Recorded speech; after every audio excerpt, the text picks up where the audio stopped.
Bonjour à tous, j'espère que vous allez bien, que vous avez passé un merveilleux samedi. Alors cette vidéo, donc bien sûr, comme je vous l'ai dit la semaine dernière, je vais répondre à toutes vos questions. Alors par contre, un petit truc avant de commencer, vous avez été très nombreux à me poser des questions sur Marie, pour ceux qui ont suivi et qui ont vu la vidéo de dimanche dernier. Alors je vais y répondre, mais je vais y répondre à la fin de cette vidéo. Pour la simple raison, c'est que les petites âmes sensibles, voilà, ben vous couperez, vous n'écouterez pas. Mais bon, je garde le meilleur pour la fin, on va dire. Alors, la première question, ça a été comment on se rend compte qu'on possède un don de clairvoyance et comment le développer. Alors, je pense que si on a un don, en tout cas c'est mon avis personnel, mais je pense que si on a un don, on s'en rend compte très vite. Quand on a une intuition qui est plus développée que la normale, quand on a des visions, quand on entend les défunts tout simplement, qu'on perçoit les entités, enfin voilà, qu'on capte un petit peu tout ce qui a un rapport avec tout ça. Voilà, donc pour moi, on s'en rend compte très vite qu'il y a un truc qui est pas comme tout le monde. Ensuite, comment le développer? Alors, pour moi, dans mon cas, après voilà, je parle moi personnellement, je ne pense pas qu'on puisse développer un don. Je pense qu'on l'a ou on ne l'a pas, tout simplement. Alors maintenant, là, la question, elle a été posée avec le don de clairvoyance. Alors, je ne sais pas si vous qui m'écoutez, qui m'avez posé cette question-là, vous faisiez comme en référence à la cartomancie. Parce que si c'est le cas, pour moi, pour tirer les cartes, il n'y a pas besoin d'avoir un don. Tout le monde peut tirer les cartes. À partir du moment où vous connaissez l'interprétation de vos cartes, que vous connaissez les tirages, comment voilà, on peut... comment les associations, je veux dire, tout le monde peut tirer les cartes. Donc pour moi, ça c'est pas... j'appelle pas ça un don. Alors oui, on a le don du savoir, de la connaissance par rapport à ça. C'est un don, comme un don de générosité aussi. Voilà, c'est un don aussi. Mais bon, après, pour tout le reste, si on est plus... voilà, si en me posant ces questions, vous avez fait référence au fait d'être médium, enfin voilà, des choses un petit peu plus paranormales, on va dire. Là, ouais, pour moi, on s'en rend compte tout de suite. Et puis je pense pas que ça je pense pas que ça se développe. On apprend parce qu'en fait on a moins peur, parce que, alors c'est peut-être ça que vous avez voulu dire en disant développer, mais moi j'ai pas l'impression d'avoir développé quelque chose. J'ai appris plus de choses, mais après voilà, je pense que c'était là déjà depuis très longtemps, tout simplement. Ensuite, peut-on demander à l'univers qu'il envoie à une personne un don pour aider les gens? Alors, cette question, je vous demande pardon, mais elle m'a fait rigoler. Alors, elle m'a fait rire parce que bah, c'est pas un colis qu'on envoie à la poste en lettres recommandées avec accusé réception. Donc, pardon de rire, mais après c'est pas méchant, ne le prenez pas mal surtout. Mais ouais, voilà, je ne pense pas qu'on puisse demander à l'univers, bah, s'il vous plaît, donnez un don à mon voisin pour qu'il puisse aider les gens et le monde. Je ne crois pas qu'on puisse faire ça. Après, je sais pas, hein, peut-être à essayer, hein, peut-être je me trompe après tout. Hein. Un don est-il une bénédiction ou une malédiction? Alors, c'est une question qui peut être difficile à répondre. Alors, pour mon cas, je vais dire que c'est une bénédiction. Maintenant, le côté malédiction, mais vraiment entre guillemets, parce que je ne le prends pas du tout comme une malédiction, ça peut être, voilà, parce que c'est quelque chose de fatigant, surtout quand on en fait son métier comme moi. Ça peut être aussi parce que les choses viennent à vous de toute façon, donc vous n'avez pas le choix. Ouais, mais enfin, pour moi, ça n'a jamais été une malédiction. C'est, ouais, au contraire, je trouve ça, malgré tout ce que ça peut engendrer du côté négatif, on va dire, je trouve qu'au contraire, c'est quelque chose de merveilleux, moi je trouve. Donc je dirais plutôt bénédiction. Alors, non, attendez, pardon. Est-ce qu'un don est héréditaire? Alors, dans mon cas, je vais vous répondre oui, puisque voilà, il y a eu mon arrière-grand-mère, ma grand-mère, ma mère, ma tante. Mais après, je ne pense pas. Honnêtement, je ne pense pas parce que je ne pense pas que... Je pense qu'on peut avoir un don sans avoir des membres de sa famille qui l'ont aussi. Donc, non, pour moi, non. Même si, bon, dans mon cas, c'est le cas, mais pour moi, non. Est-ce que ce sont que les femmes de votre famille qui possèdent un don? Non, non plus. Alors, je vais répondre en complétant avec l'autre question qui arrive après.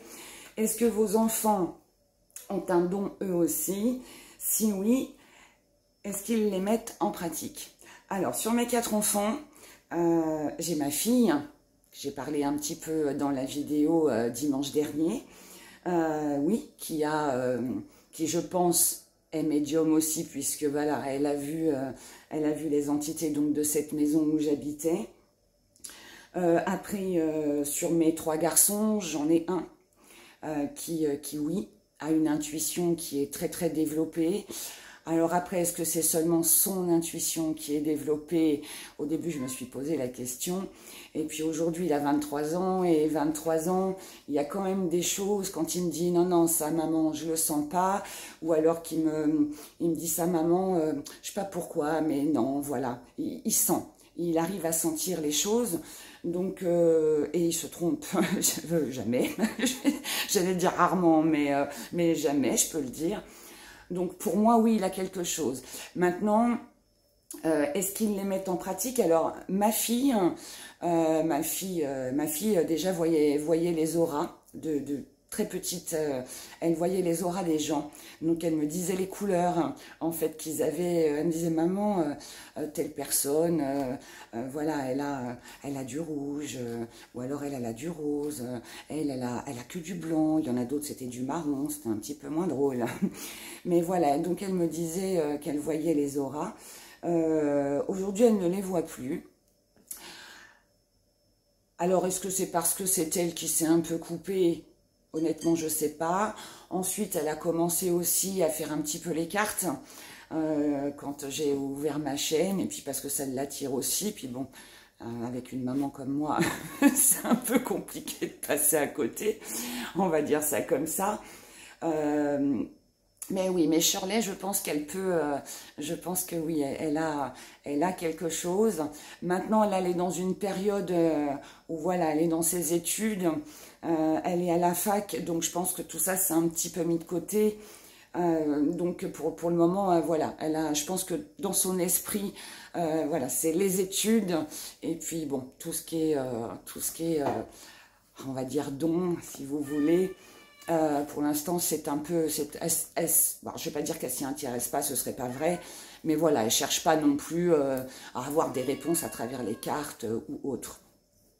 Et mon fils Sony, donc lui par contre, alors au début, il était très fermé, mais en fait, plus ça va et plus il s'ouvre.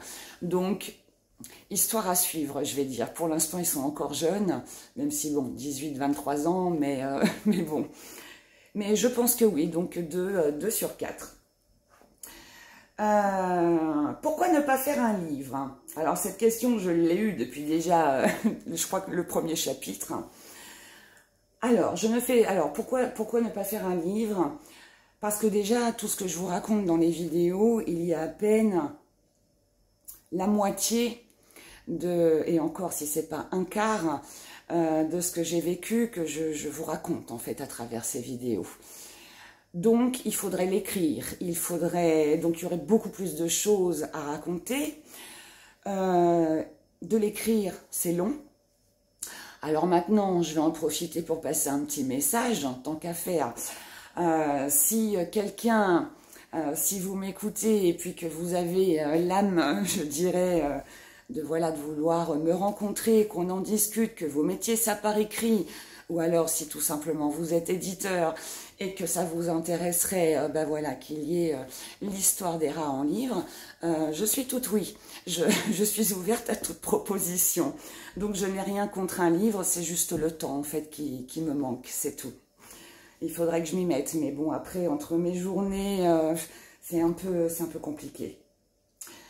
Mais si quelqu'un le faisait pour moi, ouais, je serais ok. Sans jouer la feignante, hein, ça n'a rien à voir. Alors, est-ce que tu envisages de nous parler de ta boutique et des gens que tu as pu aider? Alors, oui, bien évidemment. Et ce sera d'ailleurs le sujet de la vidéo de dimanche prochain.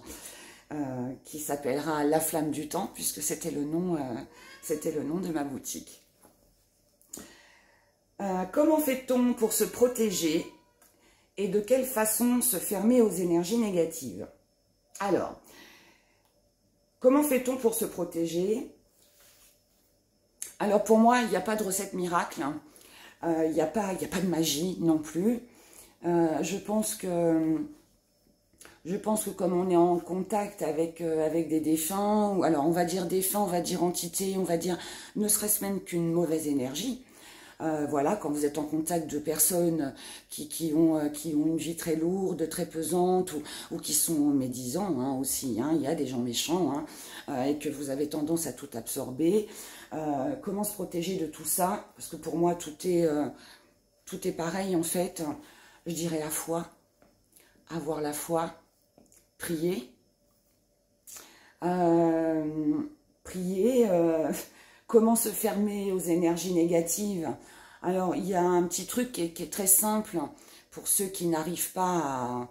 Alors moi, je sais que j'arrive à me fermer et à me mettre dans ma bulle quand je ne veux plus voir, plus percevoir.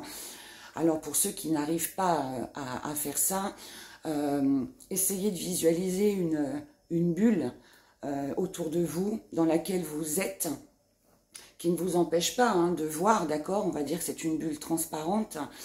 Et en fait,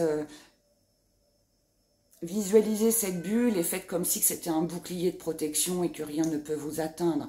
Alors, ça peut paraître un peu fou, un peu débile, un peu ce que vous voulez, la façon dont je le raconte, mais je vous assure que c'est le fait de visualiser cette bulle, ce bouclier qu'on se met autour de soi, on se sent protégé et en fait ça fait un peu effet boomerang quoi, tout ce qui vient à vous.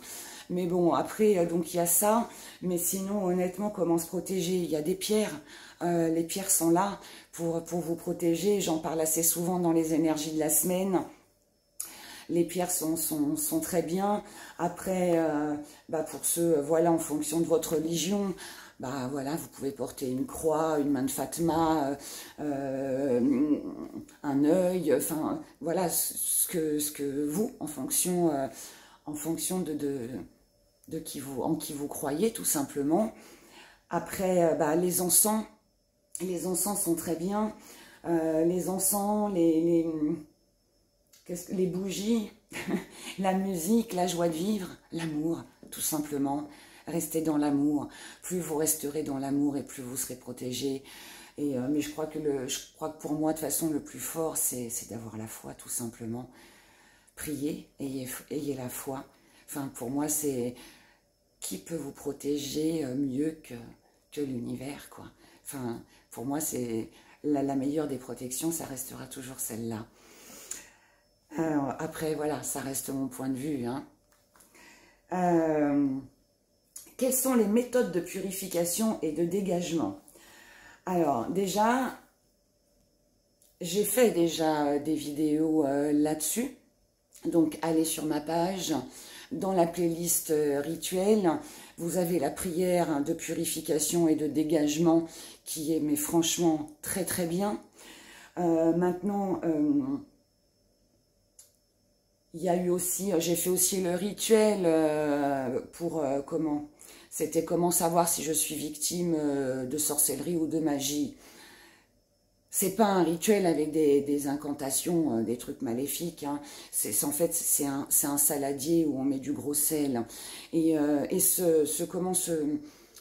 moi je le fais une fois par mois à la maison parce que voilà, même moi, enfin, je veux dire, une mauvaise énergie, elle peut venir même de vous, parce que ce jour-là, vous êtes de mauvaise humeur, et puis votre mauvaise énergie s'est installée chez vous, et du coup, l'ambiance, voilà, elle devient lourde.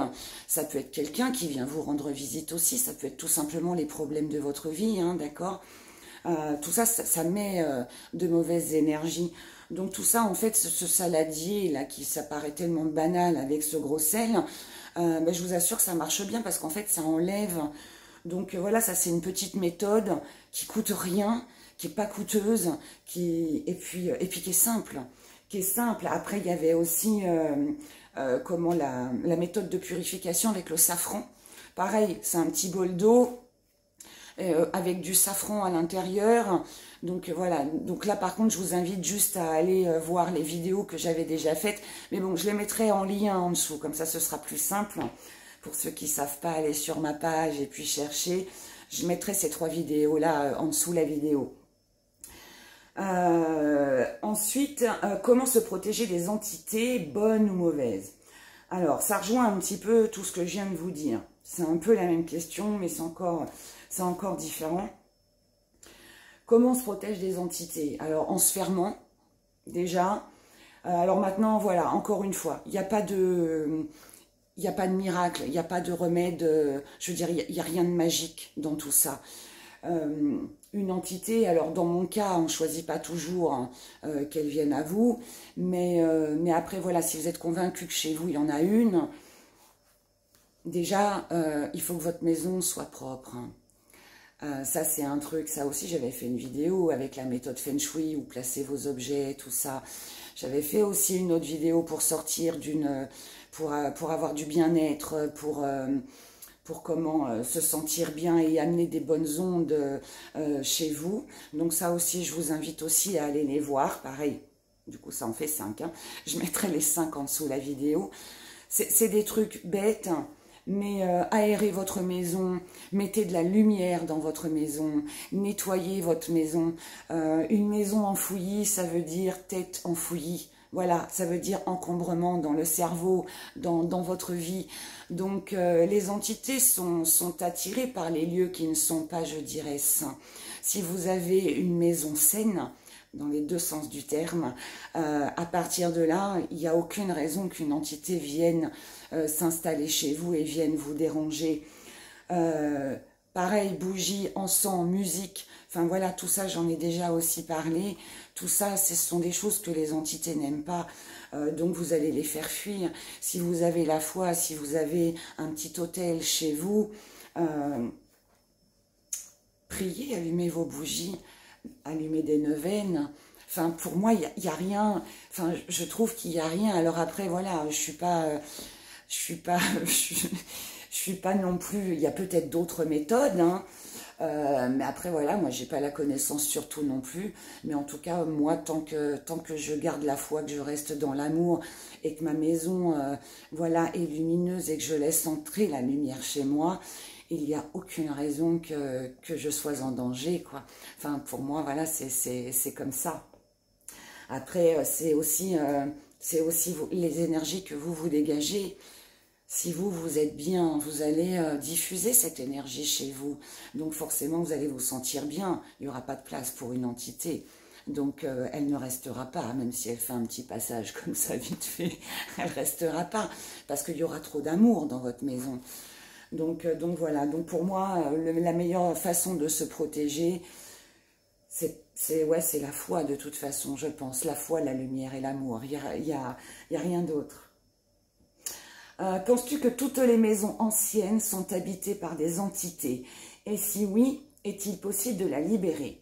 Alors déjà, je ne pense pas que toutes les maisons anciennes aient des entités. Et Dieu merci, parce que sinon, on serait obligé d'abattre toutes les maisons qui ont plus de 100 ans. Ce serait dommage, parce qu'il y a quand même des belles bâtisses. Mais, enfin, je souris, mais c'est pas drôle. Mais c'est pas non plus moqueur, hein. Mais non, je ne pense pas honnêtement que toutes les maisons anciennes soient habitées par des entités. Par contre, qu'il y ait l'énergie, quand on dit que les maisons ont une histoire, oui, parce que je pense que l'énergie des gens qui sont venus habiter dans les lieux, je pense que oui, les pierres, les poutres, comme voilà, je crois que j'en ai déjà parlé ou je sais plus, voilà, c'est pas grave, mais ouais, je pense que tout ça, en fait, ça, ouais, je pense que ça absorbe. Et donc oui, on sent qu'une maison est vivante, qu'elle a du vécu, qu'elle a eu une histoire. Alors après, est-ce qu'il y a forcément des mauvaises ondes ou des bonnes? Je pense que si cette maison a été habitée par des personnes qui, voilà, qui étaient dans l'amour et la joie de vivre, vous allez ressentir du repos dans cette maison.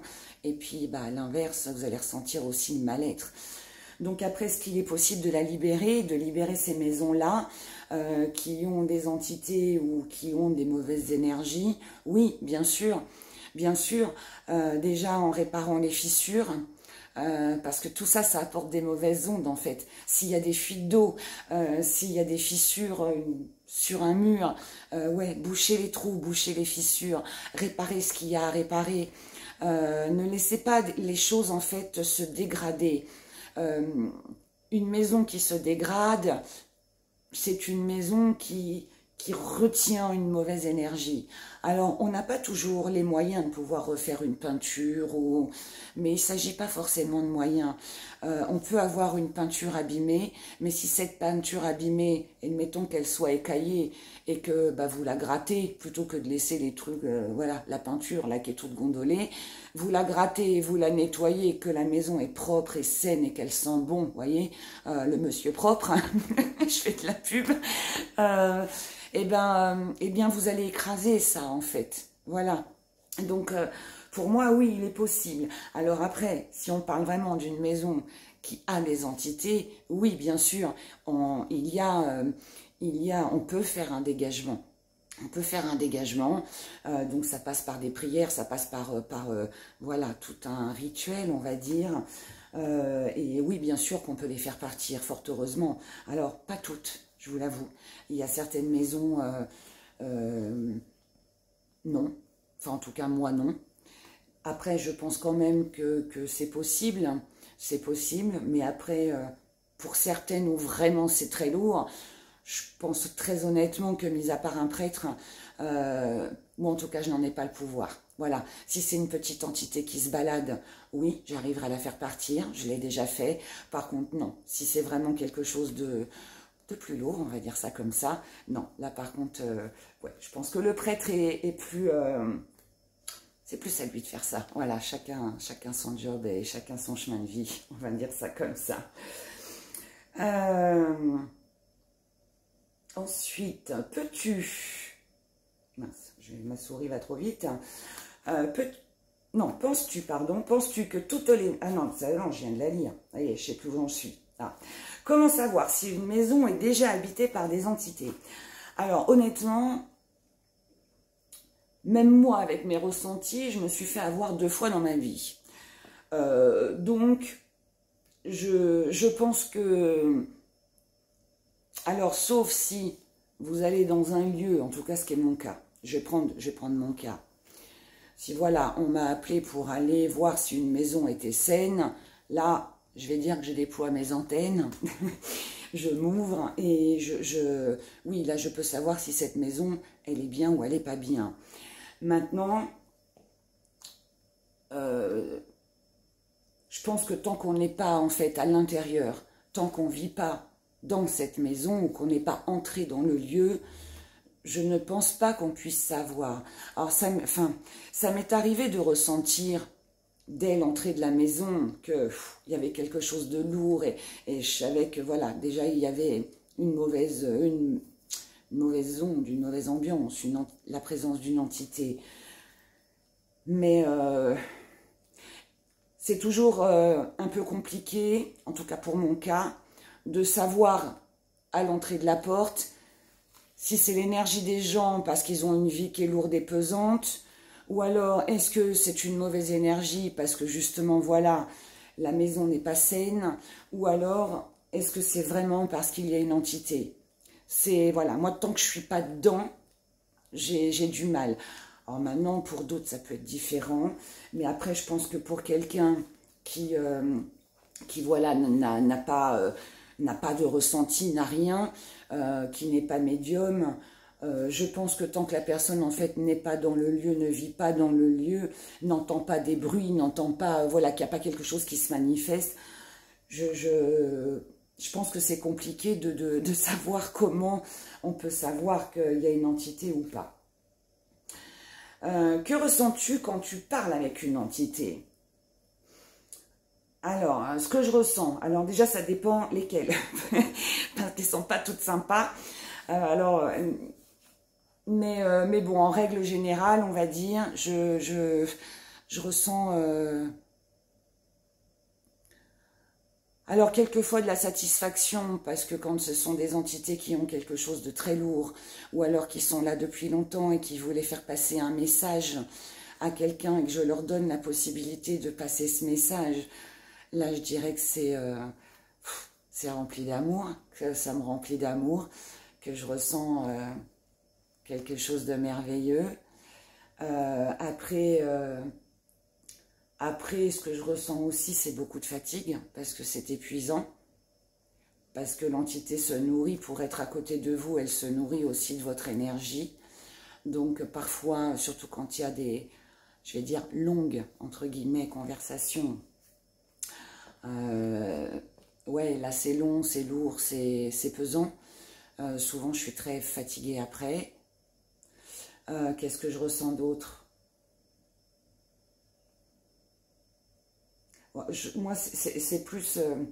moi, je ne suis pas passeuse d'âme, je suis messagère, c'est mon chemin de vie. Donc, je ne fais pas passer les âmes voilà, dans la lumière. Mais par contre, je suis messagère. Donc, en fait, quand les entités viennent me voir, les défunts, c'est la plupart du temps, c'est parce que j'ai un message à transmettre. Donc, je pense aussi que c'est peut-être moins fatigant que quelqu'un qui est passeur d'âme. Moi, je transmets les messages, donc ouais, c'est que du bonheur en fait. C'est que du bonheur parce que j'ai passé des messages des fois qui étaient, mon Dieu, mais merveilleux, quoi. Après, voilà, d'autres un petit peu moins évidents, comme Marie que je vous ai raconté et que je vous parlerai encore tout à l'heure. Mais ouais, là par contre, c'est de la peine, c'est de la souffrance aussi. Voilà, quand il y a des histoires comme Marie, parce que ben, on ressent la peine, la tristesse de l'entité. Donc c'est les deux en fait. C'est du bonheur et de la tristesse et de la peine. Et puis voilà, donc ouais, c'est un petit peu tout mélangé. Tout dépend en fait du message que j'ai à passer tout simplement.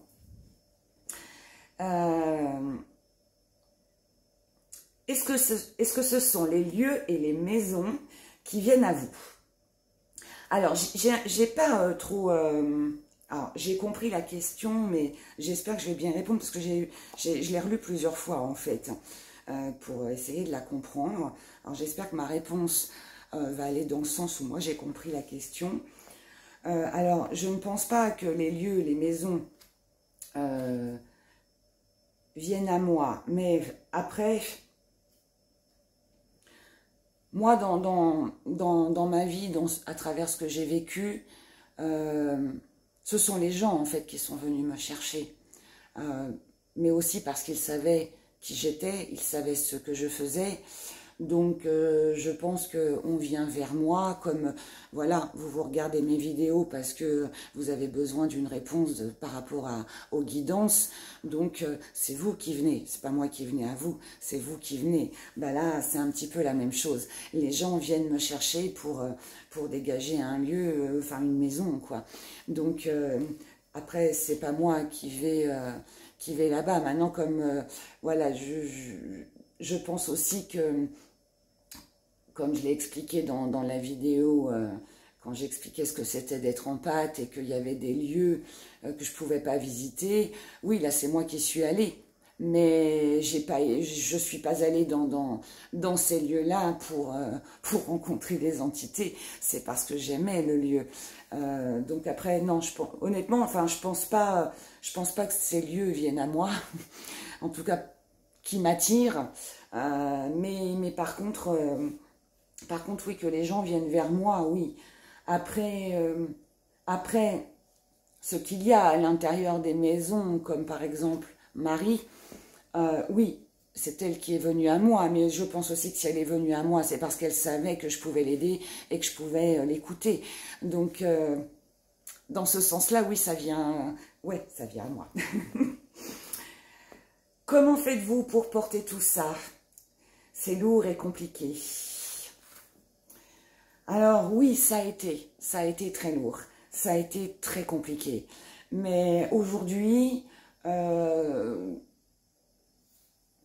alors, si, parfois c'est pesant, parfois c'est pesant. Maintenant, je vous répondrai que on n'a pas le choix, on vit avec. Les médiums sont souvent réveillés la nuit parce que les défunts viennent à eux et leur parler, donc ils ont souvent un sommeil qui n'est pas très, qui n'est pas zen, qui n'est pas reposant. Mais bon, après, je veux dire, c'est comme tout le monde. Vous avez mal à la tête, vous n'avez pas de cachet d'aspirine, ou le cachet d'aspirine ne vous fait rien. Vous faites comment? Vous apprenez à vivre avec. Vous vous dites, allez, dans 2-3 heures, ça passera. Alors, moi, je le prends comme ça, parce que je me dis que de toute façon, j'ai pas d'autre choix. Parce qu'il y a même des fois où je me ferme, où je me mets dans ma bulle, comme je vous ai expliqué tout à l'heure. Il y a quelques fois, ça ne marche pas toujours, parce que il suffit que voilà, on vienne vers moi pour me demander un coup de main ou quoi que ce soit. Hein. Je fais quoi? Je suis obligée, voilà. Moi, je me dis que si l'univers m'a donné la possibilité de transmettre des messages aux gens, il faut que je le fasse. Voilà, puis aujourd'hui c'est mon métier. Donc, mais ouais, on apprend, ouais. On apprend à vivre avec. En tout cas, aujourd'hui, je le gère. On va dire ça, je le gère. Pouvons-nous vivre en présence d'une entité sans qu'elle affecte notre quotidien? Alors, oui et non. Oui, si ça reste pas trop longtemps, si c'est du provisoire. Non, parce qu'elle va pomper votre énergie. C'est une évidence. L'entité ne pourra pas rester auprès de vous sans prendre votre énergie. Donc il va forcément arriver à un moment donné où vous serez fatigué, où vous vous sentirez lourde, déprimée, l'envie de pleurer, enfin plein de choses comme ça. C'est pas de la déprime, mais ça y ressemble, d'accord? Mais ne vous dites pas, hein, si vous avez traversé une période un peu, voilà, avec le moral dans les chaussettes, on va dire, c'est pas forcément qu'il y ait une entité, hein, ne reliez pas tout à ça non plus. Mais non, moi je pense pas, honnêtement, je ne pense pas, non, qu'on puisse vivre avec une entité près de soi. Alors après, pas confondre non plus avec un défunt, mais même avec un défunt de toute façon. Si vous avez un défunt à côté de vous, elle va être là dans la bienveillance, mais elle ne va pas être là H24. Parce que pour elle, c'est épuisant comme pour vous. Donc, moi qui ai gardé ma grand-mère très longtemps auprès de moi, ma grand-mère, des fois, pendant 2-3 mois, je ne la voyais pas, je ne la ressentais pas. Par contre, après, voilà, elle venait, je la sentais pendant une demi-heure, pendant 1 heure, des fois juste 5 minutes. Et puis, elle repartait. Donc, elle n'est jamais restée H24. Donc, non, je ne pense pas qu'on puisse vivre avec une entité. Et alors, si elle est mauvaise, encore plus. C'est encore pire. Alors, peux-tu expliquer ce que tu appelles des attaques d'entité? Alors, les attaques d'entité. Comment vous expliquer ça? Je vais prendre un exemple très concret.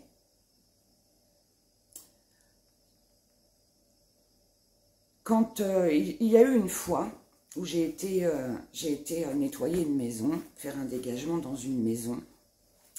Cette maison, j'avais 3/4 d'heure de voiture pour aller jusqu'à cette maison. Je prends donc ma voiture, j'avais donc rendez-vous avec avec ma cliente, qui était une dame cliente de la boutique d'ailleurs. Et en fait, je commence, donc dès que, au bout, on va dire, allez, 5 minutes de voiture, je commence à sentir que mon bras commence à se paralyser. Je commence à pas me sentir bien. Je commence à me gratter. Je dis, oh, ça va pas bien. Ma voiture, qui était très bien à l'époque, qui n'avait aucun problème, ma voiture se met à brouter. En fait, plus je me rapprochais de la maison en voiture, et plus il y avait des trucs qui se passaient. Au début, c'était moi, dans mon corps, par rapport à ce que je pouvais ressentir, et ensuite, ça a été ma voiture. Donc, ma voiture se met à brouter. Je fais OK, je m'arrête sur le bas-côté, j'éteins ma voiture, je redémarre ma voiture, je repars. Croyez-moi pas, ma voiture, je crève. Il n'y avait rien sur la route, rien. Pas un clou, pas un... rien. J'ai crevé. J'ai fait OK. J'ai sorti mon petit livre, je me suis mise à prier. Et en fait, je me suis dit, alors toi, tu sais que j'arrive. Je parlais à l'entité, en fait. Hein. Je disais, tu sais que j'arrive, tu sais que je vais t'enlever de la maison, mais tu m'empêcheras pas de venir. J'ai changé ma roue, je suis repartie. Ça a été très compliqué, la route, elle a été très compliquée. Ma voiture, elle a calé au moins 2 fois, ça broutait, enfin... Quand je suis repartie de la maison, ma voiture était nickel. Hein. Je suis jamais allée au garage. Hein. Jamais. Hein. Ma voiture était impeccable. Donc ça, pour moi, c'est des attaques d'entité. On vous empêche. Ensuite, il peut y avoir aussi, quand vous faites une prière, comme la prière de purification, de dégagement que j'ai fait en vidéo. Si voilà, comme c'est une prière qui est quand même assez forte et qui, voilà, justement nettoie tout et les fait partir... si l'entité veut prendre le dessus sur vous, vous allez avoir du mal à lire votre prière. Moi, j'ai eu des moments où, moi, je récite pratiquement tous les jours Notre Père. J'ai eu des moments quand je devais... Mais de toute façon, ça m'arrivait de toute façon très souvent avant d'aller nettoyer les maisons. C'était un truc de fou. J'arrivais plus à réciter Notre Père. J'avais un bug. Je me disais, mais c'est quoi après? Je m'arrêtais en fait.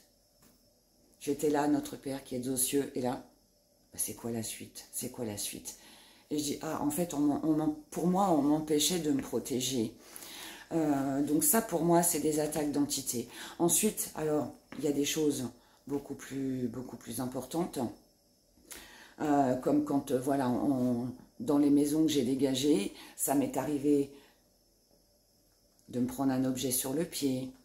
Ça m'est arrivé de me recevoir des trucs, ouais, des machins qui se balancent sur moi. Alors quand je dis des machins, je me rappelle d'une fois, j'avais été dans un grenier avec mon ami.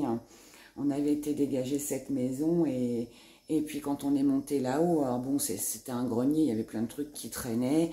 Et ouais, on a un bout de bois qui a volé et puis qui a atterri sur ma cheville, quoi. Mais comme si on me donnait un coup, en fait. Donc ça, pour moi, c'est des attaques d'entité. Voilà, donc les attaques d'entité, c'est ça. Mais il y a aussi des choses un petit peu moins graves. Où ça peut être le fait, on se sent plombé, en fait. Vous n'arrivez pas à travailler, vous êtes là, assise. Moi, ça m'est arrivé. On est assise comme ça, et puis on n'arrive à rien faire. C'est comme si qu'on était, je ne sais pas comment expliquer, inerte. Voilà. Vous êtes là, vous savez que vous avez votre boulot à faire et vous n'y arrivez pas. Et vous vous dites, bon, il faut peut-être que je prie, mais vous ne prenez pas le bouquin pour prier. Enfin, voilà, pour moi, tout ça, c'est des... Alors, il y a plein d'exemples, hein, parce qu'il y a plein de choses, moi, qui me sont arrivées. Mais voilà, pour moi, tout ça, c'est des attaques d'entité, quoi. C'est à partir du moment où on vous empêche de faire quelque chose, voilà, si on vous empêche de le faire, c'est que pour moi, c'est qu'on vous empêche d'aller vers quelque chose de lumineux. Donc, alors pas toujours, hein, parce que bon, après il y a les blocages de la vie, après il faut pas tout confondre non plus, encore une fois. Mais voilà, une attaque d'entité, ça se présente comme ça. On vous empêche de faire quelque chose qui va vers la lumière, tout simplement. As-tu déjà eu des objets qui se manifestent en faisant du bruit, par exemple? Alors, bah oui, je viens de l'expliquer. Alors, bah oui, forcément, oui. Oui, bah déjà, je pense que j'en ai parlé aussi dans les chapitres, entre bah, la planche Ouija où le verre a volé contre le mur, dans ma maison où j'ai habité, voilà, où il y a eu Marie, où ça tapait contre le mur, on entendait des bruits dans la cave, on entendait des pas qui marchaient, enfin qui montaient les escaliers.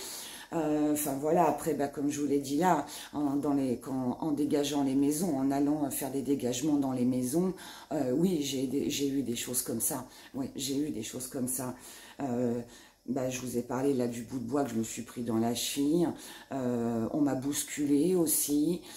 J'ai eu aussi une autre maison que je vous parlerai aussi. Hein. Une autre maison où je me suis pris mon balai. Et bon, là, j'avais des témoins, j'avais des gens autour de moi, donc c'est pas mon imagination. Je sais très bien ce que j'ai vécu, comme tout le reste d'ailleurs. Parce que bon, je sais que ça va en faire rire certains. Mais ouais, j'avais mon balai qui était contre le mur, et puis le balai, bah, il s'est jeté sur moi, quoi. Il n'y avait pas de vent, il n'y avait pas de courant d'air. Le balai, il n'a pas fait comme ça, il n'est pas tombé. Et le balai, voilà, je me suis pris un coup de balai dans la tronche, quoi, tout simplement. Il y a eu ouais, des trucs comme ça, des objets qui sont tombés aussi. Alors, c'était des bougies, des photos forts. Souvent, de toute façon, ça a été des bougies. Mes bougies qui s'éteignaient alors qu'il n'y avait pas de vent. Enfin, ouais, plein de petits trucs comme ça. Oui, ça, oui, j'ai eu ça. J'ai eu. Alors, j'ai pas eu de chaise, de canapé, de table. Non, j'ai pas eu ça. Mais voilà, après, avec tout ce que je viens de vous raconter, oui, j'ai eu. Alors, maintenant, on va passer à Marie. Alors, Marie. Alors Marie, il y en a 7 des questions sur Marie. Donc les âmes sensibles, ne regardez pas la vidéo. Les enfants non plus, éteignez. Non, enfin, je rigole, mais c'est pas drôle. Mais bon, en fait, vous avez été très nombreux à me demander, à me poser des questions sur Marie. Alors j'ai tout regroupé parce qu'il y en a beaucoup qui m'ont posé les mêmes questions. Parce qu'il y a eu dans les commentaires, mais il y a eu aussi en mail. Alors, qu'est-ce qui est devenu Marie? Qu'est-ce qui est devenu Marie? Marie, elle est restée dans la maison. Est-elle partie dans la lumière? Non. Est-elle partie heureuse? Bah, du coup, non, puisqu'elle n'est pas partie dans la lumière. Alors, c'est pas parce que je ne l'ai pas fait passer. Déjà, je ne l'aurais pas fait passer parce que moi, c'est pas, voilà, c'est pas mon rôle, c'est pas mon chemin de vie. Par contre, en revanche, voilà, mon amie Juju aurait pu le faire, mais elle ne l'a pas fait parce que Marie n'a pas voulu partir. Marie n'a pas voulu partir parce que Marie n'a pas voulu rester dans les lieux, tout simplement. Voilà. Mais bon, vous en saurez plus avec le reste des questions. Est-ce que Marie pouvait te parler ou t'entendre? Alors oui, alors ça, bon, j'ai reformulé la question parce qu'en fait, la personne qui m'a posé la question, je pense qu'elle faisait référence au fait que c'est vrai qu'elle était sourde et muette et que du coup, le fait qu'elle ait pu, quand je lui ai dit, mais ça j'en avais parlé dans la vidéo, parce qu'en fait au début elle ne me parlait pas, donc je suis passée par l'écriture automatique, mais après en fait quand je lui ai dit que là où elle était, elle pouvait me parler, que j'allais l'entendre, donc oui, comme elle m'entendait, du coup, oui, bien sûr qu'elle a pu me parler aussi. Et d'ailleurs, j'ai jamais compris, même moi en fait, je l'explique pas, parce que c'est vrai que quand elle m'a dit je suis sourde et muette, alors que je l'entendais parler, moi non plus, hein, je vous avouerai, j'ai pas pourquoi une fois de l'autre côté, je veux dire, ce qui a bloqué en fait dans la vie là, terrestre, on va dire, se manifeste pas. Après, honnêtement, j'en sais rien. Donc, je peux pas vraiment répondre en fait à cette question. Donc voilà. Ensuite, alors, est-ce qu'elle était jeune? Alors, je pense. Alors, je lui ai jamais demandé son âge parce qu'honnêtement, c'est pas le truc que je demande à une entité ou à un défunt quand je lui parle. Mais je vais dire qu'a priori, pour moi, elle va avoir entre 25 et 30 ans. Voilà. Donc oui, elle était jeune. Alors, c'est là que ça devient, on va dire, intéressant. Quand tu as creusé dans la cave, tu dis que tu n'as pas voulu continuer à creuser par peur de découvrir autre chose. Mais tu es médium. Est-ce que tu ne pouvais pas savoir ça avec ton ressenti? Alors ça, en fait, ça faisait partie des choses dont je ne voulais pas parler. Je vous avais dit dans la vidéo que voilà, il y avait certaines choses que je ne voulais pas dévoiler. Alors, comme vous n'avez pas été... enfin, on me l'a posé 2 fois, cette question. Alors, si, bien évidemment, que je savais ce qu'il y avait derrière ce mur, dans cette cave. C'est aussi pour ça que j'ai arrêté de creuser. Alors, c'est pas une question de ressenti, c'est juste que c'est Marie qui me l'a montré. Et en fait, c'est à ce moment-là que j'ai arrêté de creuser. Voilà, tout simplement. Marie est-elle revenue me parler? Alors, non. Marie n'est pas revenue me parler après, puisque moi, je suis partie de cette maison. Et voilà, Marie voulant rester dans cette maison, non, elle ne m'a pas suivie. C'est pas comme ça vraiment que ça fonctionne. Surtout que, bon, voilà, après, c'était son choix à elle de rester là. Donc, non, je n'ai jamais reparlé à Marie. Mais par contre, c'est vrai que j'y pense très souvent. Alors, Marie, à part vous montrer la maison, quelle était son histoire et vous a-t-elle confié autre chose? Alors, oui. Déjà, il faut que vous sachiez que Marie, déjà, je pense que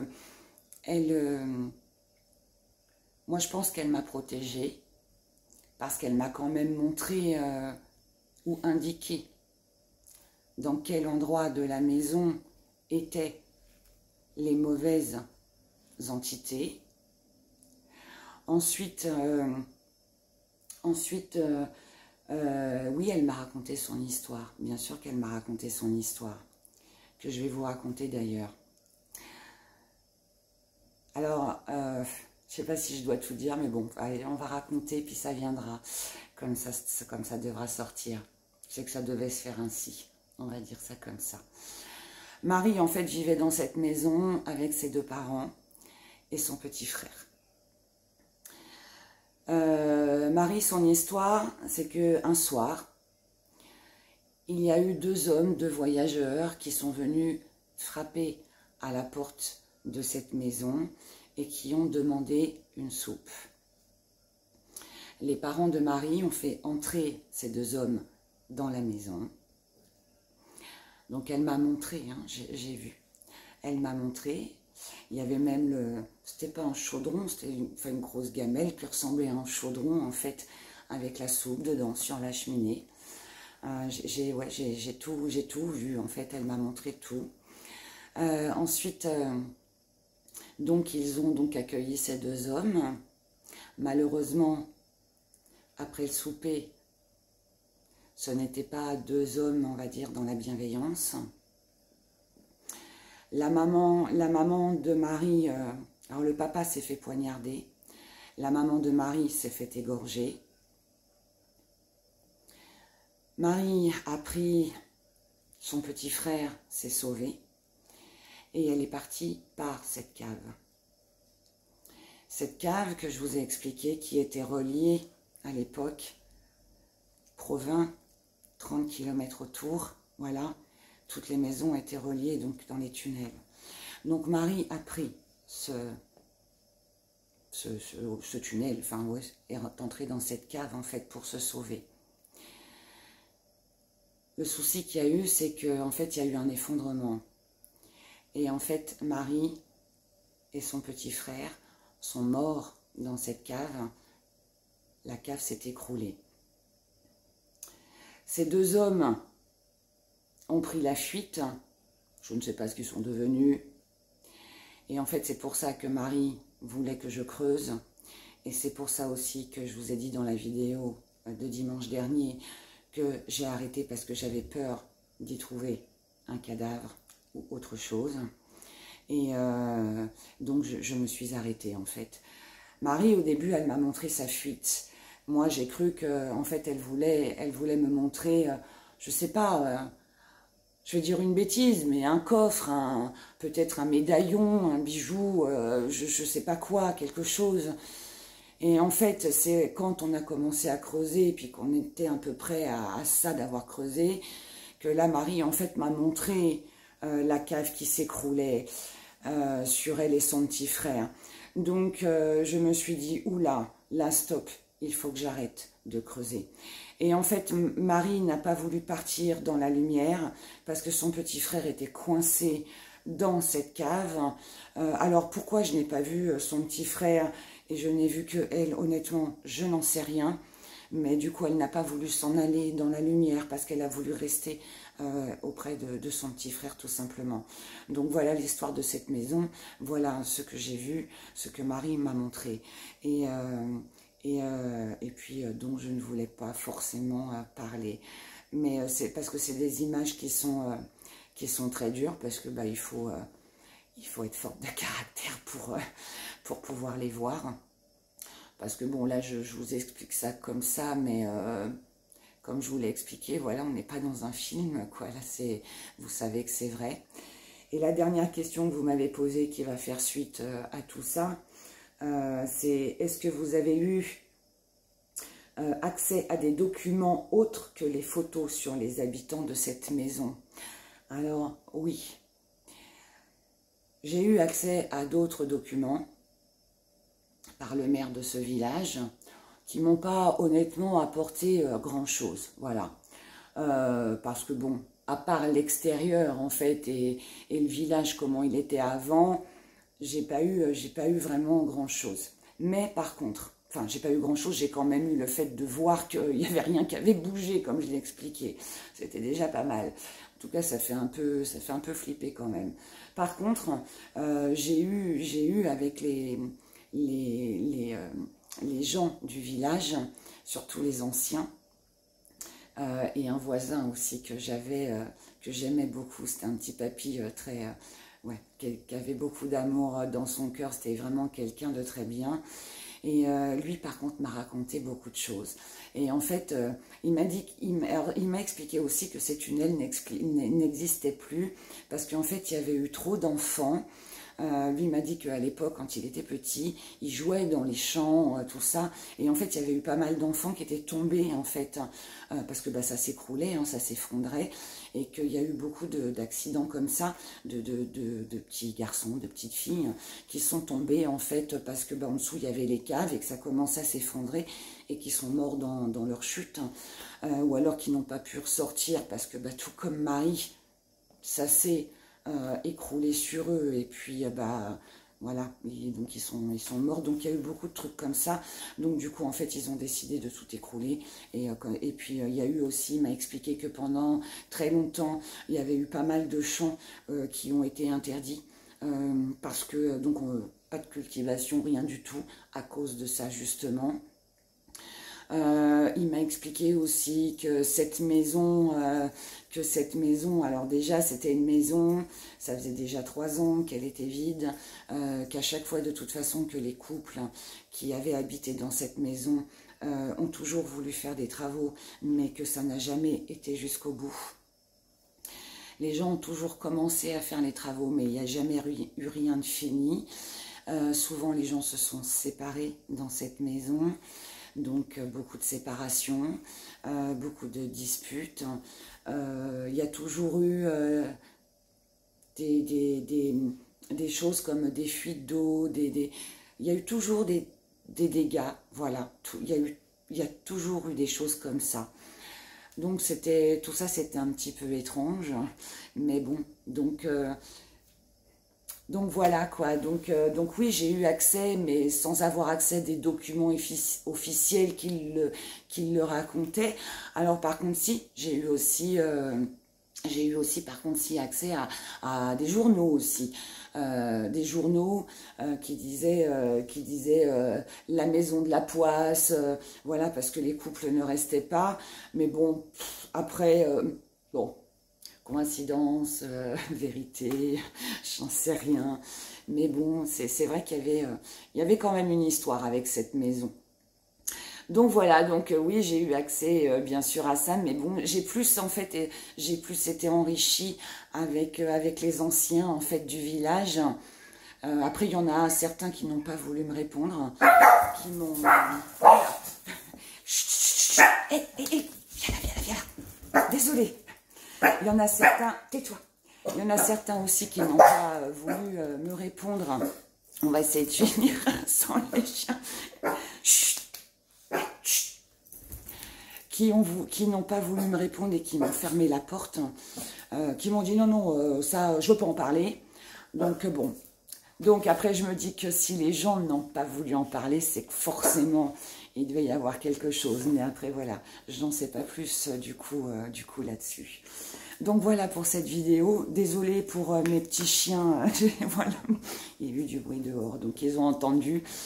Merci à vous de m'avoir écouté. Merci pour toutes ces questions parce que franchement, elles étaient très enrichissantes, j'ai trouvé.